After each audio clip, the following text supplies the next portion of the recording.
First guest of the evening is truly a poet. He's an artist. He is a friend and an inspiration to anyone who I think who has ever played the guitar or tried to write poetry. Would you please welcome Gordon Lightfoot?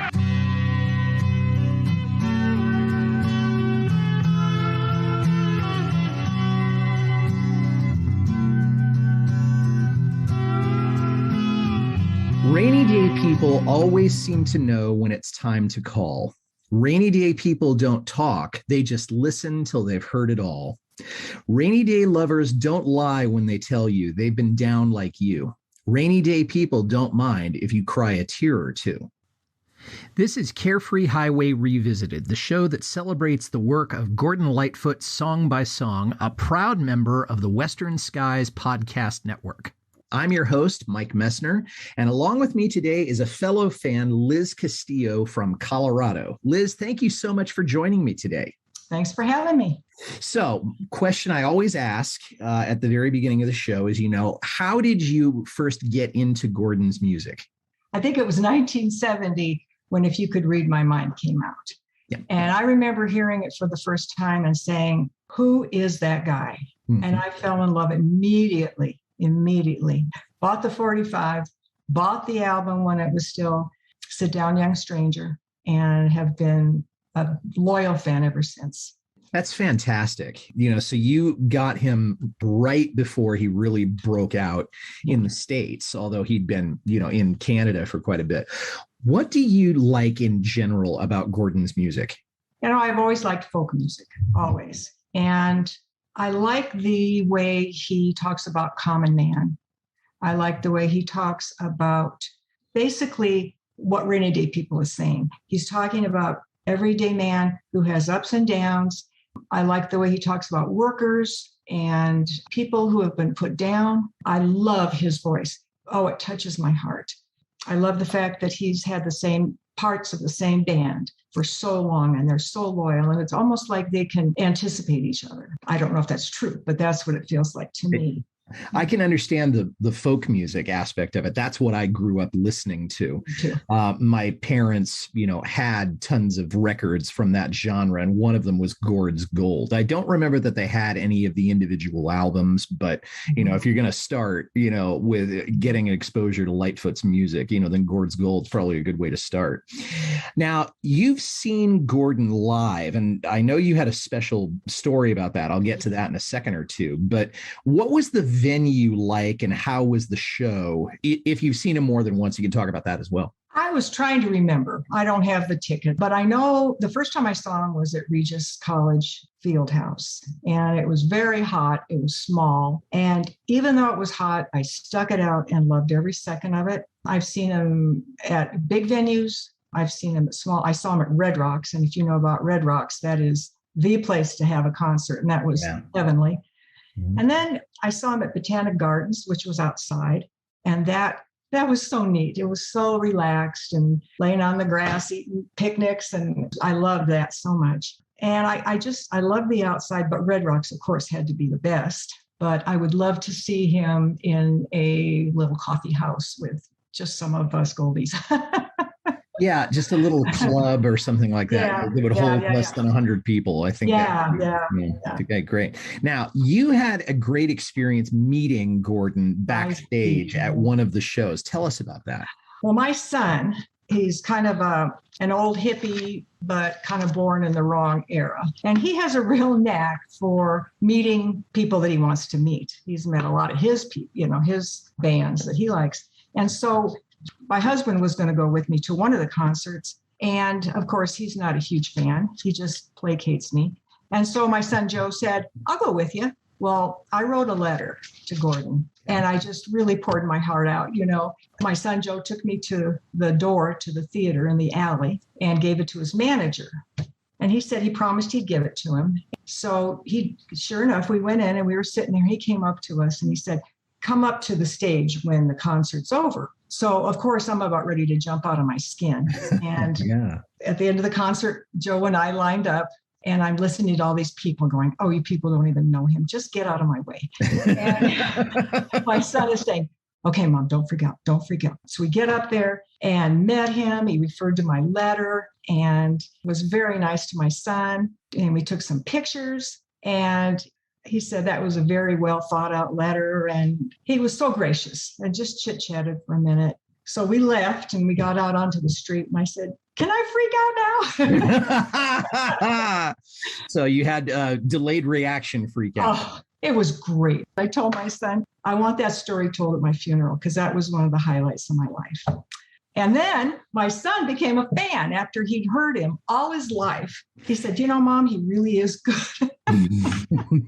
That is amazing. And I hope I get to take my son to a concert, of his. I mean, of course, my son has grown up listening to it because, of course, I listen to it, in the car and things. But that's just amazing. I hope I'm as lucky as you are, just writing with, hey, I do a podcast about your work. Could you please, meet us? Although I don't know how many meet and greets he's doing. Back to Rainy Day People. Why did you want to talk about this song in particular? I liked it as soon as I heard it, and I like everything about it. But to me, it's a roadmap about how people should behave, how they should be there for other people. How many of us are filling in what we want to say while somebody's talking? And so a rainy day person would be somebody who is just listening and just letting the person talk. You're there for people. You're there to listen, not judge. Another personal thing is I volunteer in a prison, in women's prison. And I have learned that they want to be heard, and you just hear them because they really do have a lot to say. And the line where it says, high step and strutters who land in the gutter. There are people in there who are professionals. There are people who, it reminds you that you're one step away from being there, one bad choice away from being there. And to me, that's what this song is talking about. I think you kind of summed it up. I mean, it really is such a sweet, loving, generous, selfless song, or it talks about the selflessness that we should all have. Mm-hmm. It's straightforward, as all his songs are. There's not a whole lot of game playing with the words. And the arrangement is just country enough so that it would appeal to that audience, but it's not so hokey as to have it classified. And we'll talk more about, how it's categorized in a little while. And we'll also talk about kind of a seamy underside of the song in a little bit. But I think for me, the arrangement and the straightforwardness is beautiful. The string arrangement is also really, really tasty. What to you is the best setting for listening to this song? I mean, is it sitting at home? Is it driving? Is it being a certain place? Let's say you were just listening to the recording. You weren't watching a live performance. I listen to him mostly at home and camping. I love having my little CD player and play him when I'm camping. We'll be right back to our conversation with Liz Castillo about Rainy Day People, but first, a word from one of our podcast partners. Hi, this is Audie Martello, the host of the Mostly Folk podcast, a 60-minute foray into the music we all love. You will hear newly released albums, classic folk, country, and bluegrass music, as well as some traditional music that may or may not be true to the genre. Sometimes irreverent, often opinionated, but always entertaining. You may even hear a radio magic trick every so often, as well as numerous interviews via Zoom and telephone with established as well as indie artists. Mostly Folk is available wherever you listen to podcasts, and always at mostlyfolk.org. His songs are so perfect for the outdoors, most of them. Yeah. I think for me, it would be at home on a rainy day, believe it or not even thinking about any particular people, but just to, have that resonate, And, you know, of course, everybody's going to have their own little experience with it. But for me, you know, rainy day people, why not have it done on a rainy day? So the same way that I would listen to Summer Side of Life, it would be great if it was a really hot day in July. You know, it would just resonate more. So or song for a winter's night. for a winter's night. Yeah. Which we did in our second show here. I heard it. Yeah. Okay, great. All right. Let's dive into the song itself. Jennings' book, Nicholas Jennings' book, suggests that some of the song was about Kathy Smith, who was Gordon's girlfriend for a number of years. And she later became infamous for shooting John Belushi with heroin on the night he died at the Chateau Marmont in Los Angeles. He described it, Jennings did, as a wistful number about a lover who could listen well and share darker moods. We know that it was written in the same house where Gordon wrote Carefree Highway and The Wreck of the Edmund Fitzgerald. I'm assuming that house was in Toronto. And it sounds very much like the antonym to the phrase fair weather friends, or the idea that people are only around when times are good, but when the rain starts to fall, they're going to leave.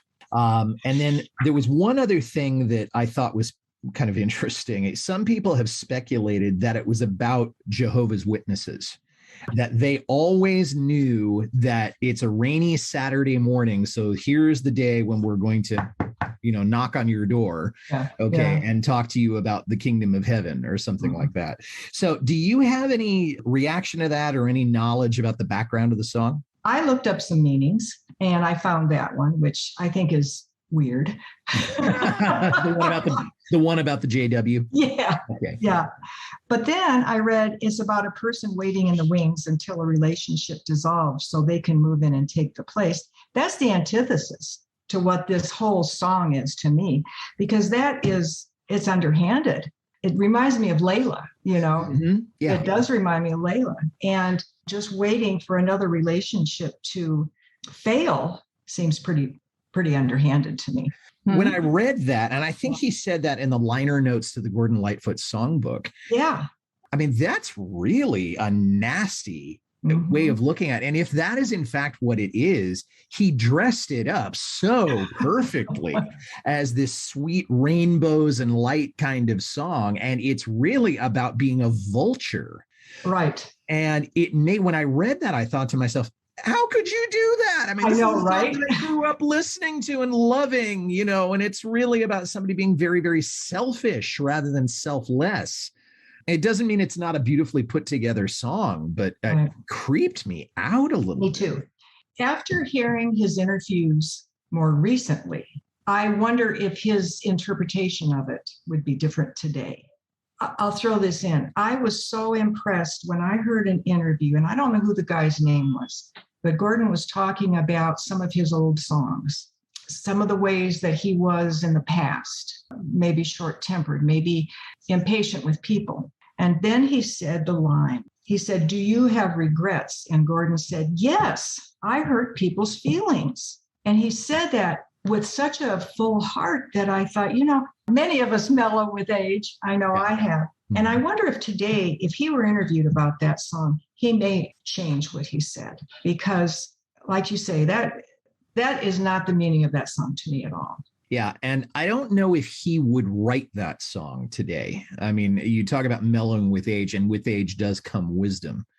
And I think he's probably he may be thinking about that song and thinking, you know, my agenda when I was writing that was probably not the purest. And it's probably not a song that I would write today, at least not with that mindset. So I think it's a bit like For Lovin' Me in that I wonder, you know, maybe he'd want to have that one back. Yeah. You know, and maybe not write it. I mean, it was remarkably successful for him. Not that I would think that he'd be so callous that he'd be crying all the way to the bank, but I wonder if he would want that one back. When I heard his interviews in If You Could Read My Mind, the documentary, he said something very strongly against That's What You Get for Loving Me. Yeah. And that was what we talked about in our last episode, was that song, and where if there is one song that I think he just wishes he'd never written, it was about that. But he may feel similarly about this. I haven't heard him, speak out on it recently, but maybe we need to dig a little further. Okay, well, let's stop the psychoanalysis and go into the actual lyrics of the song. If you get lonely, all you really need is that rainy day love. Rainy day people all know there's no sorrow they can't rise above. Sweet, caring, willing to share the load, true friendships, and you'd never know that there was anything unseemly going on in his mind. And then rainy day lovers don't love any others. That would not be kind. Now, wait a second, because we know that this song is not about exclusivity. It's not about unbridled generosity. It almost has a tone of unkindness to it. Well, unless you're talking about romantic love. Yeah. If you're involved with somebody within a committed relationship and you become involved and start loving somebody else, that would not be kind. And rainy day lovers all know how that hangs on your peace of mind. Mm-hmm. It does hang on your peace of mind when somebody that you love loves somebody else. I think that was more about a romantic love than loving mankind itself. That's my interpretation. You might be right. On the other hand, I mean, if he's saying that they're rainy day lovers, that implies that when the sun comes out, they're not going to necessarily be there. So it's an interesting juxtaposition, about, if they're rainy day lovers, I mean, you could just call them lovers at that point. Right. Rather than rainy day lovers. Right. And then you got all how it hangs on their peace of mind. I don't think there's anything probably secretive about that lyric. Rainy day people always seem to know when you're feeling blue. And then the line that you mentioned, high-stepping strutters who land in the gutters sometimes need one too. I'm wondering if he was talking about himself there, because he had certainly been to the top of it. I mean, he'd come out of Orillia, Ontario, and now all of a sudden he was making hits. He'd fallen from the perch in some ways. Maybe it was his first marriage breaking up. Maybe it was his relationship with Kathy. Maybe it was because some album that he had put out didn't perform as well as he had hoped, although by that time he hadn't had too many flops. So I'm wondering if he may have been a little bit introspective there. I bet you're right. And in the alcoholism, I mean, that's a big fall. And falling in the gutter, high-stepping strutters who land in the gutter. I hadn't thought about it being him, but yeah, I bet you're right, because it's a big jump from a small town to the world. We'll be right back to our conversation with Liz Castillo about rainy day people, but first, stepping away from folk music here for a second. When you're not listening to the music of Gordon Lightfoot, are you a fan of true crime, cults, paranormal experiences, conspiracies, and all things sinister? Then take a listen to Sinister Story Hour, a podcast focusing on macabre and monstrous events in the recent past and the not-so-recent. Hostess Stephanie Lynn tells true stories of events that are ghastly, gruesome, but most of all, great fun. That's Sinister Story Hour, available wherever you get your podcasts. Now, back to Carefree Highway Revisited.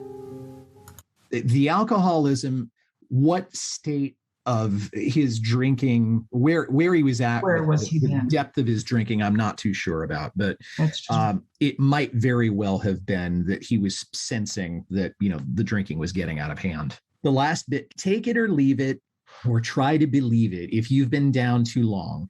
Rainy day lovers don't hide love inside, they just pass it on. And it's a very sweet ending to a very sweet song, but it's also a very mysterious song. As we now know, there's more going on in the cranial swamp, than just writing this very sweet, very catchy song. Now, this song appeared on Cold on the Shoulder, which actually came out in 1975. The song was number 10 on the Canadian RPM top singles. It was number 1 on Canadian RPM Adult Contemporary, 26 on the U.S. Billboard Hot 100, number 1 on the U.S. Billboard Easy Listening. That was the last time he did get a number 1 on that chart. and then 47 on the U.S. Billboard Hot Country Singles. So the influence is folk. There's absolutely no doubt about that. But in as much as there aren't any folk charts, or there aren't at least in the mid-70s, Right. it makes sense that it would be on the Hot 100 and the Easy Listening and the Adult Contemporary and the Hot Country Singles. Right. Do you think of this as a country song? Kind of country-ish. Kind of, because you're talking about real people, real genuine people who have ups and downs, and that's folk, that's country. Which is not to say that country isn't genuine. It certainly is, but it's not hokey, I guess would be the way that I would say this. I mean, country music in the 70s was beginning to get into the outlaw country, thing with Johnny Cash and Willie Nelson, and acts like that. So it was a very different place than it had been in the 60s. Let's turn a little bit to the musical part of this. You and I had talked offline a little bit about the guitar parts. The steel guitar, and this is probably a good way of integrating this back in, because to me, my favorite musical part of this is actually, apart from the strings, which, I've already said really add this nice touch, is Pee Wee Charles's pedal steel. And that is really what makes it country. Otherwise it's just a straight 4/4 beat. But it also brings some color to the song. It reminds me of The Rainfall, because he does have these kind of right. That's what I like. Yeah, we agree on that, and it's very tastefully done. It's a country-ish song. I think that's the way that, probably a good way of describing it. And that's mainly of what I like. I mean, I like a lot of it. But that part, that do do do do do do do do, that is kind of like rain coming down, and I like it. It's interesting that Pee Wee Charles has never been replaced in the band. He left the band at some point because I think he wanted to spend more time with his family because he'd been on the road so much. And Gordon was not happy, but he said, "Pee Wee, I'll never replace you." And apparently he never has, at least in performance. He probably has pedal steel on records, but it's different. The people that were involved with this, since you mentioned earlier, the tightness of his band, if you look at the people that played on this, it's really the core of the live band in the mid-70s, with a couple of notable exceptions. Gordon is singing and playing acoustic guitar. Terry Clemens and Red Shea are also playing. Although I don't know who had the instrumental break after the second verse. Rick Haynes playing bass. Of course, he's still forever. Yeah. Pee Wee Charles on pedal steel. Jim Gordon's playing drums. Now, Jim played a lot of sessions with Gordon. He never played live with him, as far as I know. And then Nick DiCaro played piano and did the string arrangement. I can barely hear the piano, but I can certainly hear strings. Yeah. But Gordon, Terry, Red, Rick, and Pee Wee, that is the touring band right there. Okay, without looking at your notes or without trying to do a search on this, how many times do you think Gordon has played this song in concert? Well, not as much as some. Played a lot of concerts. I'm going to say 100. He has played this 612 times. My gosh. I mean, the first time he played it was July 1st, 1975. So around the time that Cold on the Shoulder came out. And then most recently, he played it about 7 weeks ago. He played at the Surf Ballroom in Clear Lake, Iowa on July 20th of this year. So you said, not as many as others. That's certainly true, but it seems that's an awful lot of times. It is more than I would think.